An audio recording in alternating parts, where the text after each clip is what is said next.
नमस्कार सहकारी मित्रांनो, माझ्या YouTube चॅनलला आपल्या सर्वांचे पुनश्च एकदा हार्दिक हार्दिक स्वागत आहे. आपण जर सरकारी कर्मचारी किंवा पेन्शनधारक किंवा कुठेही शासकीय सेवेत नोकरीला असा तर ही खास बातमी मी आपल्यासाठी घेऊन आलेलो आहे.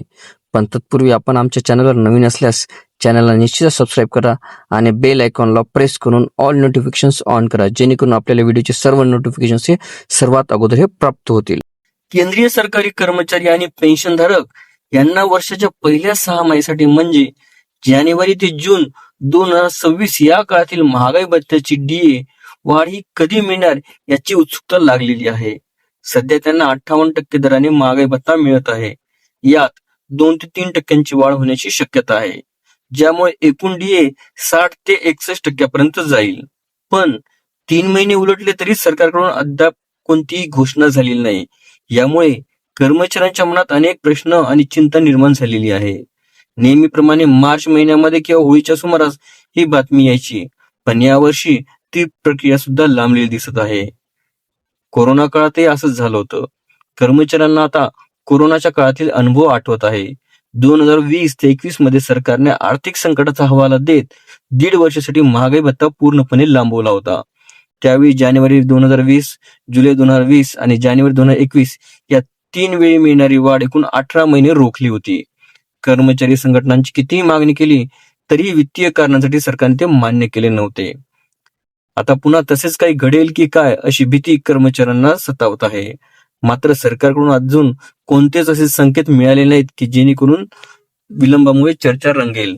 सध्या इराण, इस्रायल, अमेरिका यांच्यातील संघर्षांमुळे जगभरामध्ये आर्थिक अस्थिरता वाढलेली आहे. भारताच्या अर्थव्यवस्थेवर याचा परिणाम होण्याची शक्यता आहे. यामुळे महागाई नियंत्रित ठेवण्यासाठी सरकार कदाचित खर्च कमी करण्याचा विचार करत असेल, अशी शंका कर्मचाऱ्यांना आहे. याशिवाय आणखी एक महत्वाचा मुद्दा आहे. 7व्या वेतन आयोगाचा कालावधी 31 डिसेंबर 2025 रोजी संपलेला आहे आणि 8वा वेतन आयोग चालू झालेला आहे. या बदलांच्या काळात डीएची घोषणा थोडी लांबली असावी असं तज्ज्ञांचं मत आहे. पण यावेळी कर्मचाऱ्यांच्या मासिक उत्पन्नावर तात्पुरता परिणाम होत आहे. सामान्यपणे दरवर्षी जानेवारी आणि जुलै महिन्यातील महागाई भत्त्याची गणना करून मार्चमध्ये किंवा होळीच्या आसपास कॅबिनेट बैठकीमध्ये त्याचा निर्णय घेतला जात असतो. यावेळी मात्र मार्च महिना पूर्ण होऊनही एप्रिल सुरू झालेला असला तरी काही हालचाल दिसून येत नाही. कर्मचारी संघटनांनी याबाबत सरकारला पत्रे सुद्धा पाठवली आहेत, पण अद्याप मात्र उत्तर मिळालेलं नाही. यामुळे डीए फ्रीज होण्याची शक्यता दिसून येत आहे. मात्र सरकारने यासंबंधी कोणतीही अधिकृत माहिती दिलेली नाही. जर डीए 2 ते 3% वाढला तर लाखो कर्मचारी आणि पेन्शनधारकांना थोडासा दिलासा मिळणारच नक्की. सध्या मिळणाऱ्या 58%वर अतिरिक्त रक्कम मिळाल्याने त्यांचे मासिक पगार आणि पेन्शन सुद्धा वाढणार आहे. याशिवाय जानेवारी, फेब्रुवारी आणि मार्च महिन्याचा एरियर्सही एकदम मिळणार आहे. म्हणजे एप्रिल महिन्याच्या पगारातच मागील 3 महिन्याची अतिरिक्त रक्कम ही जमा होईल. हे कर्मचाऱ्यांसाठी मोठा दिलासा देणारी गोष्ट ठरणार आहे, कारण महागाई ही दिवसेंदिवस वाढत आहे आणि खर्चही त्यानुसार वाढला आहे.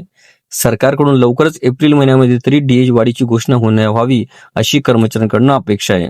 यासोबतच 8व्या वेतन आयोगाच्या चर्चेला वेग येईल असं अपेक्षित आहे. कर्मचारी संघटनांनी सरकारला वेळेवर निर्णय घेण्याची विनंती केली आहे. अद्याप फ्रीज होण्याची कोणतीही शक्यता नसल्याचे सुतोवाच आहे. तरी कर्मचारी सतर्क आहेत आणि नियमित अपडेटसाठी सरकारच्या वेबसाईट आणि अधिकृत सूचना पाहत आहेत. शेवटी अर्थव्यवस्था मजबूत ठेवण्यासाठी आणि कर्मचाऱ्यांचे हित राखण्यासाठी सरकार संतुलित निर्णय घेईल अशी आशा सर्व कर्मचाऱ्यांना आहे. आपल्याला व्हिडिओ आवडले असल्यास चॅनलला नक्कीच लाईक, शेअर आणि कॉमेंट्स करायला विसरू नका. तसेच चॅनलला ऑल नोटिफिकेशन्स ऑन करून सबस्क्राईब करा, जेणेकरून व्हिडिओचे सर्व नोटिफिकेशन्स आपल्याला सर्वप्रथम मिळतील. लवकरच आपण पुढच्या व्हिडिओमध्ये भेटूया. तोपर्यंत नमस्कार.